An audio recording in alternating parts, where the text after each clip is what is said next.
Okay, as promised, how much can I get during a halftime, or during an NFL game? We'll see. So here's some information on the Judicial Branch. Okay, so on the Supreme Court, I'm going to go over some terms here for you. We have certiorari. Okay, we're going to mention the rule of 4, and we're going to talk about the audio tapes. So remember, first off, that the Supreme Court, the judiciary branch, that's all included in Article 2. All right, so based on the rule of 4, which is the minimum amount of justices actually, that agree to review a case, the Supreme Court's docket is taken by a combination of appeals cases ranging from all sorts of things. So the number of cases that's accepted for oral arguments is what's known as the certiorari. Okay. Audio tapes are because, remember, we talked about this in class, you never actually see what's going on in the Supreme Court. Prior to 2000, they were audio taped and then released on a delayed basis, but now we know that you can actually hear them sort of live going on in C-SPAN.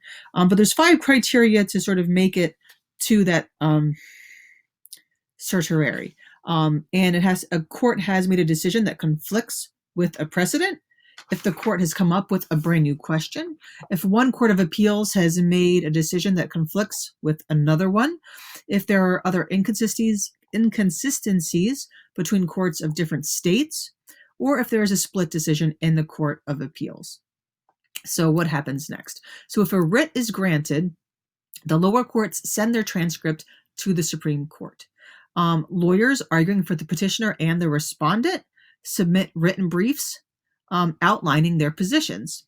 They have to be like a specific length on a certain color of paper. I mean, it's very technical. They have to be there within a certain amount of time. So friends of the court, which are known as amicus curiae briefs, can also be sent to support the position of, either side.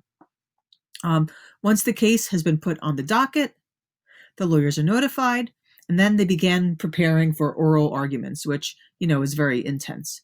Attorneys are often grilled for 30 minutes just by the sitting justices. We can hear those when we listen to the C-SPAN or on that website I showed you. After a case is heard, then the 9 justices meet in a conference. A determination is made, and they see, if a majority ruling is there, the justices agreed on an opinion, and then they see, what happens. Once the majority is established, the Chief Justice assigns a justice to write that majority decision. Opposing justices may write the dissent. And, we can read those, and we have read some already. So we now have per curiam decision. That's a decision without an explanation. It's just handed down. Once a decision is handed down, it becomes public policy. And then it's up to the executive branch and the legislative branch, or certain agencies, which we'll get to in the next video, to implement it. It may even require them to change laws. Okay, so there's 2 important terms it's important to know. We have judicial activism and judicial restraint. So judicial restraint maintains the status quo. You're not going to really shake anything up, and you sort of mirror the decisions of the other branches of government. An activist court is when you force legislative action. And there's the Latin term for it, but examples would be Brown versus Board of Ed or Roe versus Wade. And often these can be sort of ciphered down to either a strict interpretation of the Constitution or a loose interpretation of the Constitution. Okay, so critics and supporters of judicial activism and judicial restraint. So the critics of judicial activism make an argument that it's not the court's responsibility to set policy, especially in things like abortion, affirmative action, educational policy, things like that. They believe that's the role of the legislative branch. And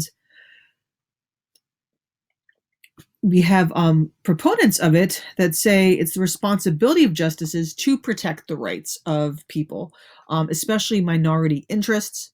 And they look at how long it took, how long did it take Brown versus Board of Ed to overturn Plessy separate but equal. How many states try to circumvent decisions through laws of their own? So it's essential. And I wanted to bring up, besides the idea that they help maintain checks and balances, the idea of Federalist number 78, where Hamilton wrote, "Laws are dead letters without courts to expound and define their true meaning and operation." So maybe he would be a proponent of judicial activism. Hopefully you get a kick out of that cartoon. Now, judicial restraint.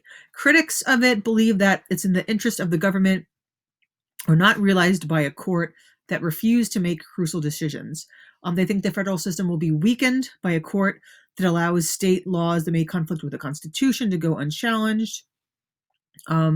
It's the role of Congress to make policy and the role of the president to carry out it. The courts just really shouldn't get involved. So what things limit Supreme Court power? There's only a few ways it could be limited. One is if a constitutional amendment allows a vote to remove a Supreme Court justice, either by Congress or the electorate.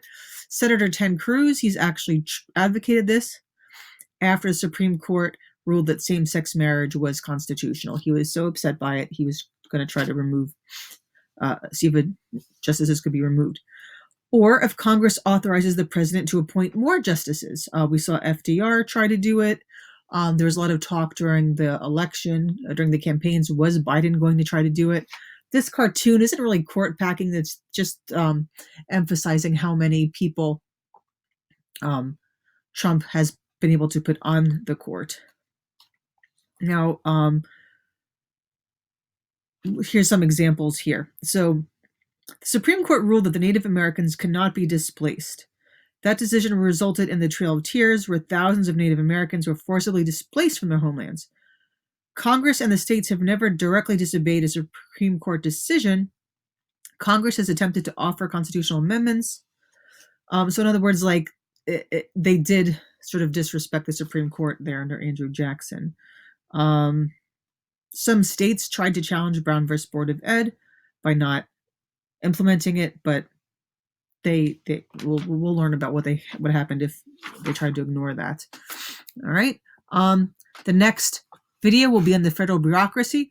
The one on the judges was probably the shortest because, hey, they're the shortest mention in the Constitution, right? All right, guys. See you.